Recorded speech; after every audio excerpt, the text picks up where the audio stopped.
Hey, I'm Ben Silverio. And I'm Ansel Burch. And it's time to party. Wah, wah, wah, wah. We are not doctors. We don't give medical advice. Please drink responsibly. Oh, today's episode was recorded on February 27th, 2026. Welcome. I want to hum the score to this movie, but it's already our theme song. No, it's not. It's legally distinct from. That's correct. It's just different enough that you can't be sued. Hopefully. Don't look too close. Yes. We're not sure. We've dodged it for 5 years at this point. Let's keep it going. This truly is the danger of if our show blows up, will it then blow up? Right. Please, Bob Zemeckis and Bob Gale, don't hurt us. Yeah, please be nice. Please be nice. That said, would love the extra press, so please feel free to help us blow up so we can find out if Bob and Bob want to come get our shit. We'd prefer it if you were nice, but either way, people will be talking. No such thing as bad press. No. Party people, welcome back to Time to Party, where, good vibes and stuff. This month is very special because we are celebrating Time to Party 200. What? Wah, wah, wah. Hundos. That's right. As the kids say. 6, 7? Are they still doing that? 2 whole Benjamins. Ansel, do you know about 6, 7? I do. I mean, as much as an adult person can know about 6, 7. I'm aware that it happened. I know that there is no explanation for it, and we shouldn't be trying to make one, and that I think it is dead now because I know about it. That's because we're talking about it now. It's officially dead. The fact that it got to me means that it was on its way out. Yeah. I do have the benefit of advance warning. I have a dear friend who is a grade school teacher who does keep me apprised of the most annoying thing that her classes are doing at the time. So I was advised of 6, 7 before it was on the morning news shows and what have you. Boy, 6, 7. Skibbity toilet though. Oh, that's God. got some staying power. It turns out outlasted 6, 7. Got there first, still there now. The movie is coming, unfortunately. Hopefully, there's no time travel in it, so we don't have to talk about it. No, I refuse. I also I don't know that I could survive a Skibbity toilet movie. Like, what could that possibly even be? I shudder at the thought. I don't even want to think about it. Like, we truly will invest money in anything that we know children will hound their parents into going to. Yeah, obviously. I mean, and that's why capitalism doesn't work. You hear me? That's why. Yes, that's why. Party people, this month we are talking about Back to the Future. You know it. You love it. If you don't, why? We know it. We love it. Yeah, trust us. Yeah, and that's why this month on Time to Party we've been talking to the Enigma Erin Cline, who started this wonderful venture with us all those years ago, who we love having back whenever possible. And if you've been a guest on Time to Party in the past 5 years and have been wondering why we haven't done Back to the Future yet, this is why, because we were saving it. We were saving Erin. For Erin, for a big occasion. Here it is. So we're doing it. Is finally. Episode 200 will be next week's episode. So this week we are in a new format, new season, new format. It was our thought. So hopefully by now you've already heard our review episode. That was the first one that came out last week. Real talk. And this new episode is going to be a combination of what the first and third used to be. And then next week we just get to spend We get to spend some time with Erin and find out what she's into, what she's doing. Talk about Jean, and then Jean. A lot of Should have asked her genes. about jeans just to like round it out. Yeah. Rule of thirds it. Darn. Oh, would have been great. Yep. Well, next time, gotta hit the trifecta. That'll be the new thing we look for in the recording. Okay, what's the theme? So we can make sure we 3 times it. Yes, because we're comedic geniuses here at Time to Party. And Truly. the rule of 3 is very funny. That's Yes, what my very important very to us. fancy and very expensive piece of paper taught me in college.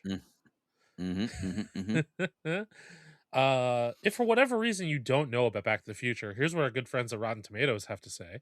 In this 1980s sci-fi classic, small-town California teen Marty McFly is thrown back into the 50s when an experiment by his eccentric scientist friend Doc Brown goes awry.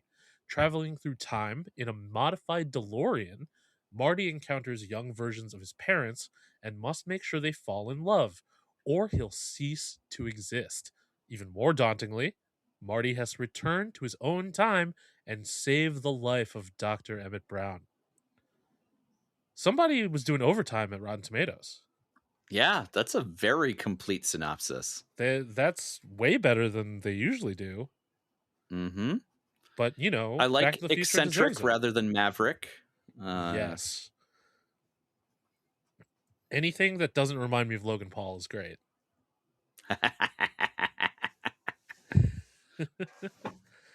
That idiot. Yeah, what a dingus. Yeah. So we're here. Let's dive in. Let's start with some party favors. Hell yeah. And I think we'll kick things off with the drinking and smoking game, the world famous Time to Party drinking and smoking game.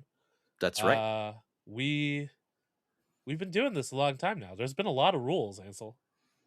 How do we keep coming up with new rules? I mean, they're different movies. That helps a lot. That does help a lot. Yeah, that's but yeah, I think the thing about making drinking game rules is it's a muscle that you flex. Like I think we are getting better at it as we go. I agree. But first, our guest for the month, Erin Cline, has some good rules that she can share with us. So let's go to Erin. For a drinking rule, I think every time you see a guitar is a good one, because that happens a decent amount, but not as much as you might think that it does. Like there are heavy scenes of guitar, and that's kind of it. And so I feel like that one fits in there pretty well. I was going to say a smoking rule is that you should take a hit anytime there's product placement, which again, there's not a lot of in this movie, but not there as much is as you definitely think. Yep, not as much as you would think. They had to return money to Stevens or to oh my god, the Raisins Company, because they were supposed California to Raisins. because they were supposed to feature them more prominently, and they were just on like a bench, and so they had to give all that money back. Oh, I believe part of the complaint was also that there was an unhoused person on that bench, and they were like, "That's not the look we're going for." Yep, that is correct. Yep. So that's it. Those are my two: my drinking and my smoking rule. Those are some really great rules, Erin. Yes, exactly the vibe. I'll start with a drinking rule. Take a drink when you see the face of a clock. Oh God. Yeah, it's a lot in the beginning, but you know. Yeah, I was gonna say, Jesus, you will be wrecked by the time you get to through the opening credits. Yeah, especially if you want to include the digital face as the face. Oh, yeah. So, which I would argue you should. It is a clock face. It is. So, do with that rule what you will. As a reminder, these rules are meant to be taken a la carte. Please do not do all of them. You will die. But But they are great for divvying up amongst a group so that everybody has a different thing to look for, or you can just, pick and mix your favorite ones, the things you think look most interesting or most fun. Have a good time with it. That's what it's here for. You don't want to have a bad time. That's for sure. No. That's not our brand. Yeah, no. So my first rule is to drink whenever Einstein is on screen. Oh, Einstein. Yeah, Einstein is such a great part of this movie. First time traveler, by the way. Mm-hmm. First time traveler. So, put some respect on his name. But he doesn't come in all the time. So I think it's a little treat. And so you should get a little treat whenever he's on screen. In the first episode, I mentioned the Universal Studios Fan Fest nights and how Back to the Future was part of that. One of the experiences in the Back to the Future section was a meet and greet with Einstein in the DeLorean. It was a very cute photo op. It was the longest line in that entire area for the entire night. Of course. And Einstein was the best boy. He was so good. Cute dog for all of those pictures. in a time machine. Sign me up. It was well worth the Benadryl that I had to take while waiting in line. But that section had so many good photo ops. Like, you could also have a photo with Doc Brown's amp and Marty's weird yellow guitar. There was also... That's cool. They set up a stage with Marvin Berry and the Starlighters playing at the Enchantment Under the Sea dance with Mr. Strickland walking around. There was a section where Goldie Wilson was walking around. Mayor Goldie Wilson or young Goldie Wilson? This was 1955. 55 Goldie Wilson. Okay. Yeah, so he was still working at the diner. Still cleaning up town in a more literal sense. Exactly. I did have a chance to speak to him and let him know that, hey, maybe if you studied law or something, or like some kind of civic engagement might help him. He's just like, mayor. I like the sound of that. And I'm like, Picked up what I'm not telling you what down. to do. I'm like, just trying to help a guy out. But yes, thesis statement, Einstein is the goodest boy in all of time travel. That makes sense. If we were to apply this rule to the whole franchise, what about Copernicus? Yeah, I mean, hell yeah. Yeah. He doesn't actually do the time traveling. He's pre-time traveling. Mm-hmm. So, but I mean, any friend of Doc Brown's is a friend of mine, and that includes his best friend. But yeah, so whenever Ein is on screen, take a little snooch. You've earned it. Yeah. What is your next rule? I mentioned Marvin Berry and the Starlighters, and I would like you to take a hit with the band as they are taking a break. They're taking a break, and you should too. Yep, it's a good point in the movie to get a little loose. You could smoke whenever you see smoking on screen. It's not too frequent. I did have a separate rule that I thought about inserting here instead, but it does kind of go along with it, where I suggest that you take a hit and then exhale when the time machine is unveiled out of the back of the truck. Big smoke moment there. So, I mean, if we were to combine the two, take a hit whenever there's smoke on screen. Oh, there we go. Okay. That does. Which does happen a few other times as well. Yeah. Look at that. We just workshopped that for you. And to get you more smoking chances. Yeah. You don't fighting for you. Now you have to remember less. Oh, hey, there's smoke. Go. And honestly, that's all this new format business is all about, making it easier for you, the listener, for our Everybody involved. guests. Yeah.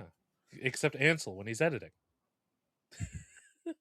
That is true. We have definitely made a mildly larger task for me, but I'm okay with it. Speaking of larger tasks, this next one you may need to use with care. This is a sipping rule. This is a low ABV drink. This might be even a soda or a water rule.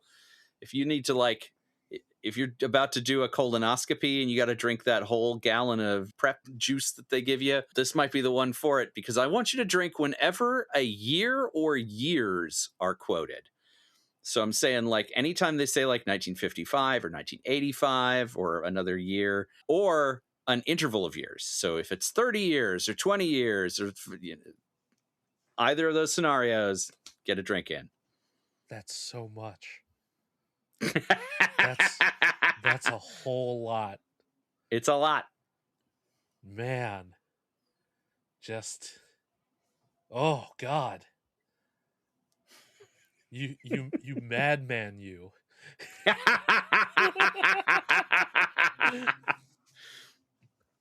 And Ansel's trying to get schwasty with this rule. By the time you get past the first 10 minutes of this movie, you may be on to a new place. I'd like to reiterate that we are not doctors. Yeah, this is not medical advice. It is not our fault if you have to go to the emergency room. Or the bathroom a bunch. Or the bathroom. Yes. My God. Considering the rules that we've given so far, I feel like you're set up for a really good game. I do have one more, which almost feels unnecessary now. But okay. I recommend that you take a drink when someone is referred to by their last name. So, hey, McFly, or hey, Tannen, Strickland, stuff like that. Yep. Does that include Doc Brown? No, because I think they're always calling him Doc or Doc Brown, not just Brown. Yeah, that's fair. That's a good one. I like that. I have two more. Okay. My next one is another one that might kill you, so proceed with caution. I would like you to take a drink every time Marty says "Mom." Oh my God. After what we talked about in episode 1. You're really... I want to make it weird. This is the one for making it weird. Because that means every time he slips up and calls her mom, which he frequently does in sets of 3 or 4, get some in ya. And then my last one is a bit of this one. This is a hard mode. This is a drinking game on hard mode. I would like you to take a drink, maybe even a shot if this is the only rule you're choosing, every time you see part of Eric Stoltz. Oh, that's so tough.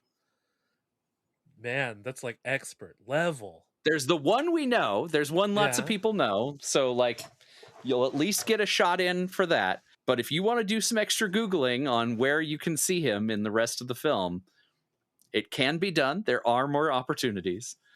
But yeah. I don't even think I know all of them. There's the one famous one, which is when Biff gets punched in the diner. That is Eric Stoltz's fist. The other shots I was able to find through research are all long shots of the DeLorean.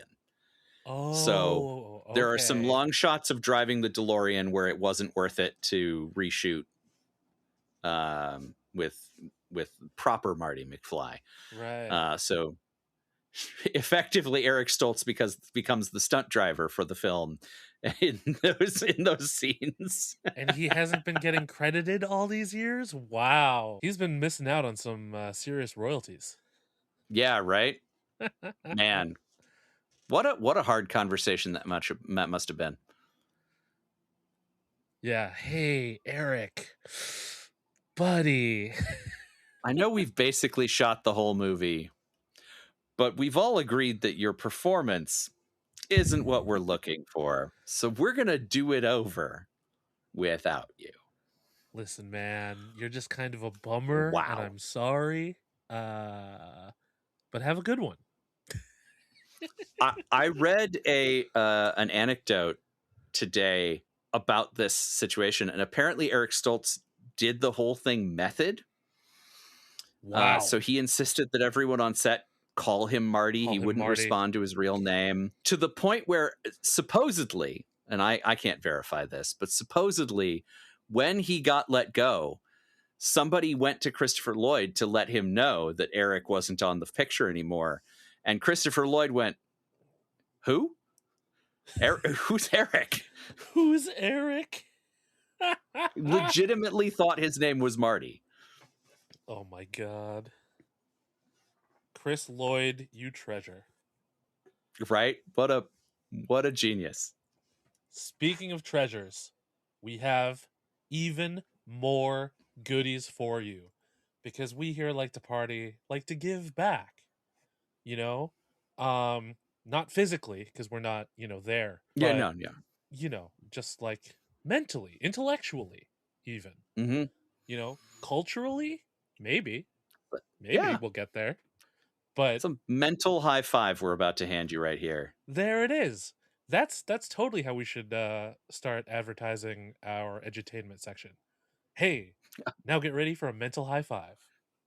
And then sound It's effects. crisp, it's clean, it's fast, it's loud. There we go. Yeah.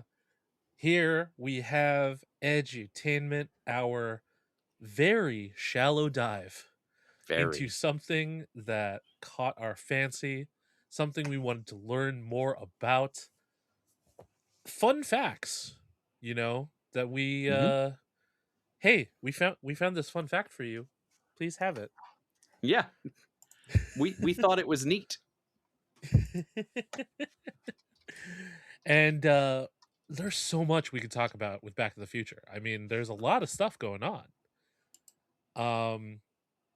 In fact, there was a second where I thought about talking about all of the crazy shit that happened behind the scenes. But we ended up talking about a lot of that stuff organically anyway. We did. A few other potential topics for edutainment were license plates, shopping malls, camcorders, okay, and skateboards. All good things. Skateboards would have been a good one. All good things, but ultimately not what I went with. How about you, Ansel? Anything that you thought about going with? I did. I thought about the history of clock towers. Which could have been fun. I've done a fair amount of horology facts in the past of Time to Party. So if you're a big horology head, don't worry, you've still got your chances. But decided not to go with that. I also thought about the Chiquita travel guitar, which is the teeny tiny guitar that Marty blows up the amp with at the very beginning of the movie, and electric guitars more generally. And then I did think about, just to really throw in a left hook, manure. But I couldn't figure out the angle that I would go at for manure. How long have we been collecting it? What is the history of its use? Do they really ship it around in open top pickup trucks? That sort of thing. This would have been the most intellectual poop joke ever. Yeah. I'm not above that. Don't think I am. No, we're definitely not. That's included in the brand. It's in the fine print. Yeah, it's part of it. That's a feature. Yes, it's built in. But party people, we would like you to know that this is almost like our Muppet Labs corner of Time to Party, where Beaker and Dr. Bunsen Honeydew present you with some nonsense. So you can decide who's who. I'm not gonna hold it against you. But considering that Ansel and I are already other Disney characters, the Dreamfinder and Figment. Shout out to all my Walt Disney World heads out there, Disney Parks brethren and sistren. Is it sistren? Sisterin? I don't know that there is a feminine form for that one. What would be the non-binary form for that one? I have heard sistren used, but I don't know that it's ever felt right. Siblings would be the word you want. Yes, that's correct. I made that far too complicated, as usual. Okay. This is the trouble with the patriarchy. You start with brethren, and then you're like, I should include everybody, but I'm already in this mode. Fuck. Yeah, fucking patriarchy. I don't know if you've had to do jury duty recently, but they have not updated it. So all of the court talk is he or she, to the point where every time there is a pronoun in use for the like general instructions thing, when they have to read out the thing, every single time a pronoun comes up, the judge, the bailiff, the lawyers will say, and then he or she will do such and such, and then he or she will do such and such. Because those are the only options, famously. Yeah, I guess so. Yeah. Kansas, what the fuck, man? Jesus. Leave trans people alone. Just, God, why? Yeah. Anyway, note that this episode was recorded on February 27th, 2026, when some shit went down. So yeah, just happened. Hopefully by March 9th, they've come to their senses or something. I don't know. That you're asking a lot from the government right now. Especially the government of Kentucky. Kentucky also? Isn't that, sorry, where was it? Kansas. That's my brain. Sorry, wrong K-State. I feel like Kentucky's not too far behind, though. Yeah, I mean, honestly. Tell me one thing that's different about Kansas and Kentucky. Go ahead. I'll wait. Aside from the Colonel is from one of them. Yeah, couldn't tell you. They're both famously boring. They're both kind of broad. One of them's more easty. The other one's more westy. I don't know. That's what we've got for you. All right. If you live in Kansas or Kentucky, feel free. Let us know what makes your state distinct. Please tell us. Is it barbecue? Because I like barbecue. The better Kansas City is not in Kansas. Oh, that's right. I forgot about that. I hate to say it, but the Missouri side is the better side in my experience. Oh my God, such a tangent. But did I tell you that I want to try to hit all 50 states before I turn 50? This is a recent thing. That's a great goal. I've just recently decided that I want to do this because it's like I'm so close already. I drove across the country. So I put to you, yeah, you did. That's a pro move right there. I put to you that on your 50th birthday, you should go to Puerto Rico. Ooh. That way you hit the, cool. Yeah. Yeah. No, that would be a good one. And that would be a good way to end it because ending it in Alaska doesn't sound as cool. Oh, it sounds much cooler. Are you kidding? Well, I mean, that's true. God. Yeah, because I've already hit Hawaii. I've hit all of the East Coast, all of the West Coast. There's just some random ones in the middle. All of the East Coast? All the fiddly little ones? Yeah, because it's like they're next Rhode Island, door to Vermont, each other. New Hampshire. Yeah, sure, like I guess, I was staying in Massachusetts, in Lee, Massachusetts, and I wanted to get dinner, but it was after 6:00 and everything was closed. So I had to go to New Hampshire to get pizza. And then I went to a comic book store in Rhode Island. And it was only like a 15-minute drive. Because they're all right there. The states are so small. They're so small. It's like going from one borough of New York to another. I mean, I could drive that far and still be in my neighborhood. Yeah, that's exactly what LA was like. I mean, in LA, you could drive that long and still be 10 feet from where you started, for crying out loud. Well, fair. Depending on what time of the day you were driving. That's true. Yeah. Oh, I miss LA. Hill Valley was nice. Took a little break in Hill Valley here. Yeah. I did, I did tell you that I've gone to a large number of Back to the Future filming locations, right? It has come up over the years, yeah. Yeah. God, we've been doing this for so long that I don't remember what I've told you anymore. I just end up repeating myself a lot. Same, honestly. I'm amazed I remembered as many things as I've remembered in today's recording session so far. It's because you're a time traveler. I am. For me, it was yesterday. Exactly. The hard part is the continuity with hair. Ah, yes. Mm-hmm. Would you like to go first, or would you like me to go first? I would happily go first, yes.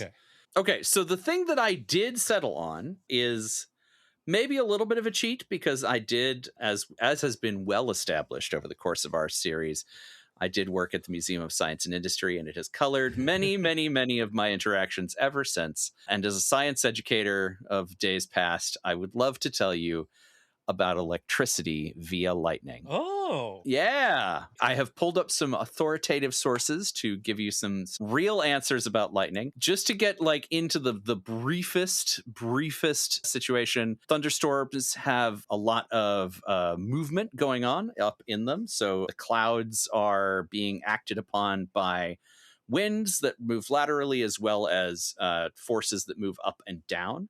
And so that combination of forces cause there to be a great deal of charge in the clouds themselves. So positive charge tends to be towards the top of the cloud, and negative charges tend to be towards the bottom of the cloud. As that balances out, as the charge grows higher and higher, it creates a field. When there's enough potential energy between the cloud and the ground, which is itself positively charged, that's where the lightning happens. So it is the negatively charged particles sandwiched between the positive charged particles at the top of the cloud and the positive charged particles of the ground, pushing that negative energy down towards the ground. That is where lightning comes from, and that's why it likes to strike at high standing conductors, such as poles and what have you, because the positive charge of those objects is more attractive.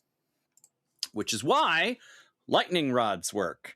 Lightning rods, I am hesitant to bring up the great men of history, but here we are. This is one of those ones where there's unquestionably somebody who did it first, and it's Benjamin Franklin. He was the first guy to stick a lightning rod up on the top of a building and then hand a wire to a kid because he didn't want to hold it himself. That's not true. He connected it to a grid. But regardless, lightning rods work on this principle. So lightning rods intentionally put that that location on top of a building.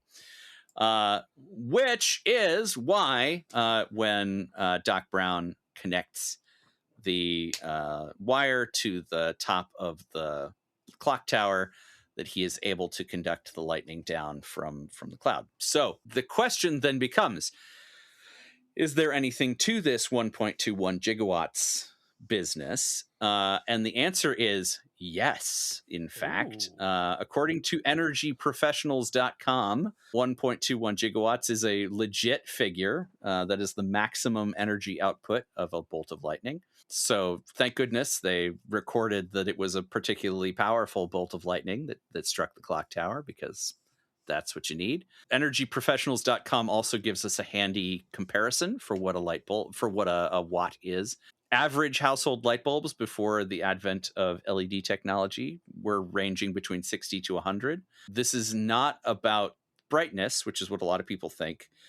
It's a measurement of how much energy was required to actually power the filament inside the bulb. So the brightness of the bulb had some to do with the wattage going through it, but it honestly had more to do with the kind of filament that was inside that light bulb. Certain metals are brighter. That's the most important thing there.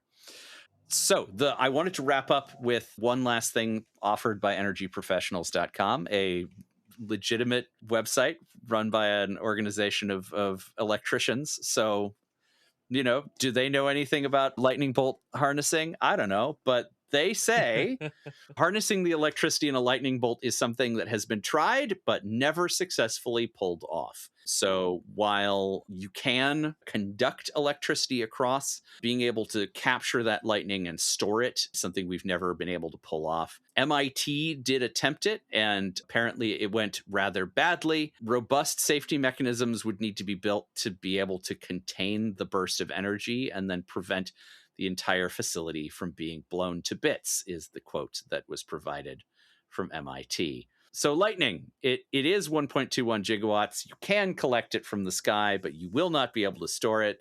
So hopefully your Mr. Fusion takes it immediately. Yeah. Suck it, Thomas Edison. That's right.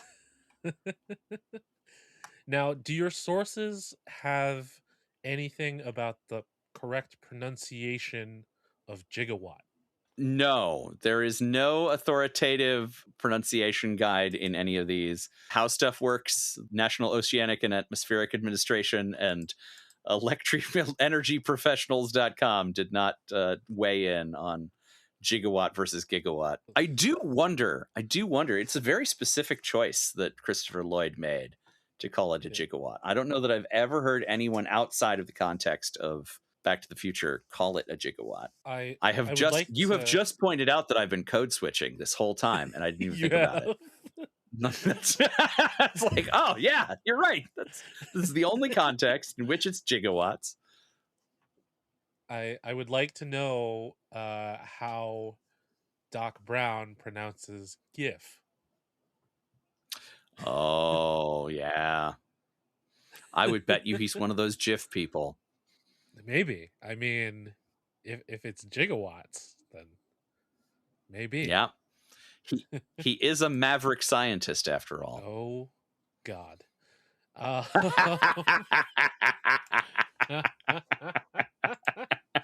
Look what you've done, IMDb. Like, how dare you? Oh man. Well, from one lazy river to another, I bring to you hope. Because yeah, we could all use a little bit. It would be great. And if you were to have some, do you know where you'd keep it? In your hope chest. Oh my God, yes. Yes.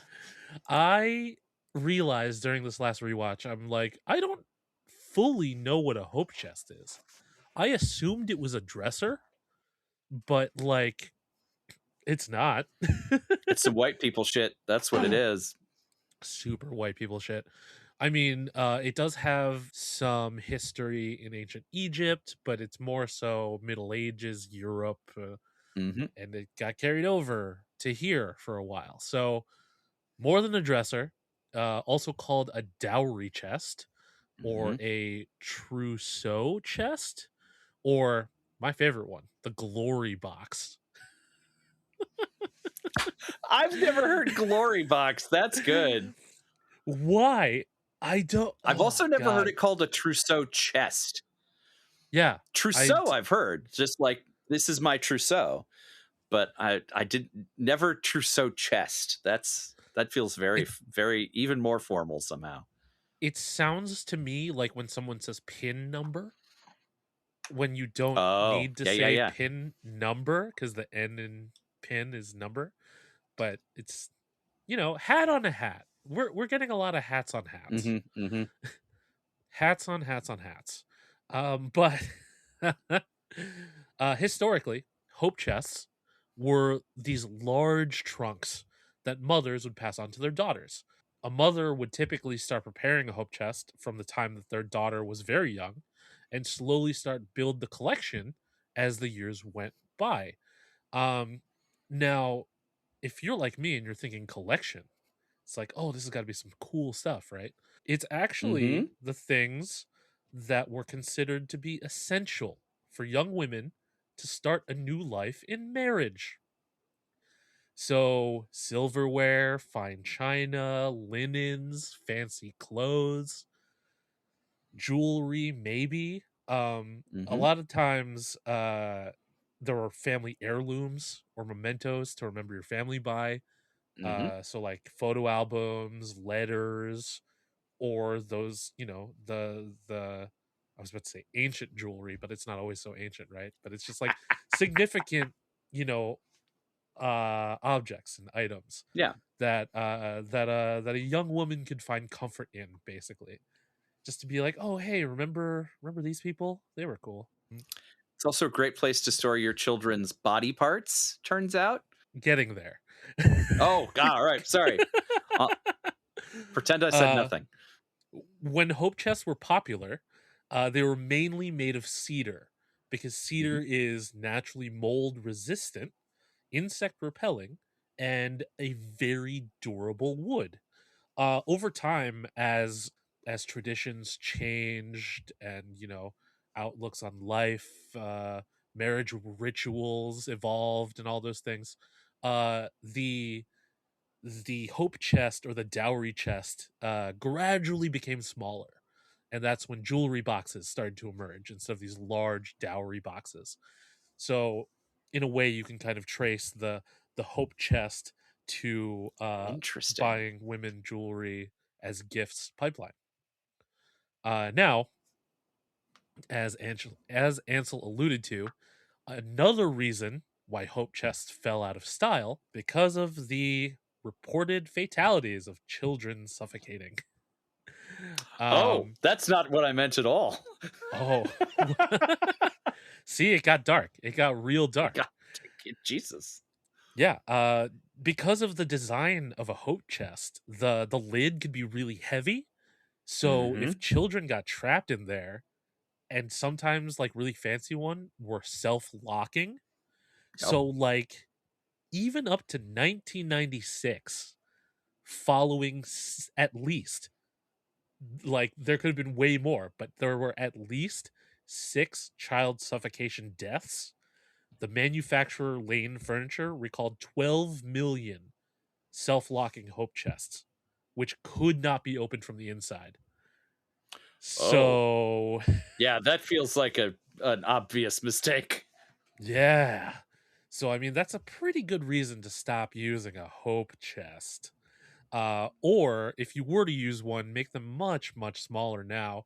I do believe some people will use one as like a time capsule or just like Mm-hmm. a fancy way to store memorabilia from the family, things that are Mm-hmm. being passed down. But, since dowries fell out of fashion, the hope chest has faded away since Lorraine Baines's time, where she puts Calvin Klein's pants when she takes them off in her bedroom. Mm-hmm. What were you talking about with the body parts? Oh, well, so as you said, family mementos are something that commonly find their way into the hope chest. My mother stored in her hope chest locks of our hair, our baby teeth, photo albums, all sorts of bits of ephemera related to our childhoods. What was she hoping to do with those? Hey, boy, that is a great question. Moms do some weird shit. I don't know that we had a word for postpartum depression back then. This was 1985. It was a dark time, but I mean, moms have been collecting locks of hair. We as a people have been collecting locks of hair for a long time. And the question why and for what, I don't know that that's ever been answered for me. I read the whole story of Rape of the Lock, and aside from being upset that somebody cut her hair, I don't know why he wanted it. Still don't know what that was about. You want to smell her hair maybe? That's creepy. Really, the question is, are white dudes okay? Like, No. what? We have too much power and no idea what to do with it. Yeah. Ooh, And yeah. No. Mm-mm. big truth. Big truth. Yeah. Big truth. But yeah, we had a hope chest growing up, and as I actually, now that you mention it, I do recall being warned not to touch it, and because the lid was very heavy. That was something that was told to me. I don't know that anybody said because you could fall in it and die. I don't know that was made explicit. And that hope chest was big enough. My brother and I could have fit in it at the same time. So it was oh man, that's a significant danger. You could lose the whole line right there. I'm not sure if it was post 1996 or like slightly before that, but at some point they did introduce drawers to hope chests to make them little bit, I mean, if you look back at chests for storage, which a hope chest is just one that is special, right? Right. Chests for storage with drawers, not so much pull out drawers, but drawers that set in. Gotcha. Go way, way, way back. Yeah. So they were like organizational boxes within more than a drawer, like you might imagine. But some of them, I mean, and I who knows if there are rules around what counts as a hope chest. But you can get some real cool chests out there. Even still today, there are woodworkers who are replicating these old designs with hidden compartments and trick latches and just all sorts of shit.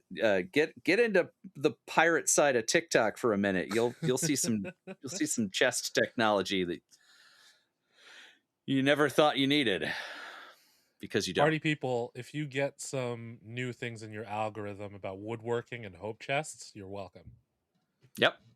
This is from your friends. I'll put it into the metadata just for you. Well, we hope you enjoyed these very educational moments, courtesy of your resident, Googlers.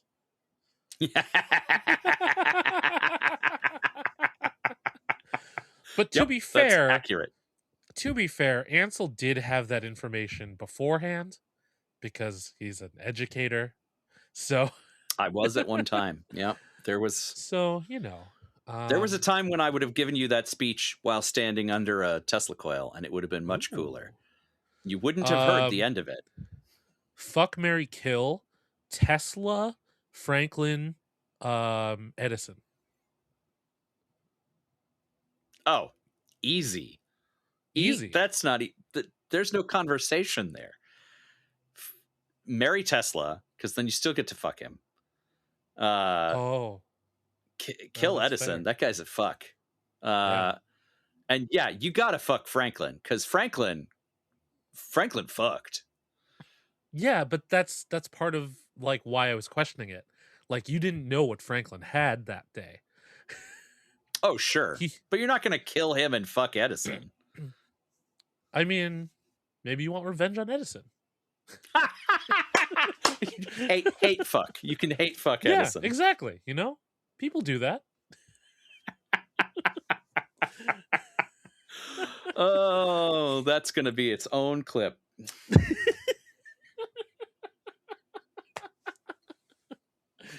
Oh, see, we here at Time to Party continuously give and give and give. But we hope you're here for it, because you've been here for 5 years and 200 episodes, and we're very, very appreciative of it, because we are ridiculous. I in particular am very ridiculous. So thank you for listening to my nonsense for this long.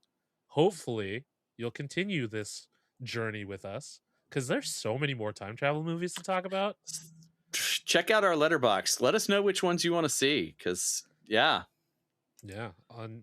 that note, you can find us on the internet. I'm at bsilverio20 wherever I want to be, and I am at The Indecisionist on all the meta properties and Blue Sky. You can check us out on Letterboxd to see all the movies that we have watched and all the movies we plan to watch, an evolving list on that side. Do let us know which ones you think we should watch in the near future. And I do want to put in a quick plug as well for my new podcast, which started dropping in February. The World Builders Society, available from Indecisionist Productions, is a exploration into storytelling through world building. So we talk through the process of building a new world specifically for TTRPGs, although we are also talking about plays and books and movies and other endeavors where a new world is needed. And after we complete 3 episodes of the podcast, that same world is then taken over onto the Reflect Games Twitch stream, where you can watch a game get played in that world. So it is a cool series with a bunch of different moving pieces. Video from the Twitch streams is available on the Reflect Games YouTube as well, so you can watch past episodes, of which there are already some. Head on over there. There's plenty to check out and more to come. Yeah. It's been very, very cool. Hell yeah. Play along, friends. Yeah.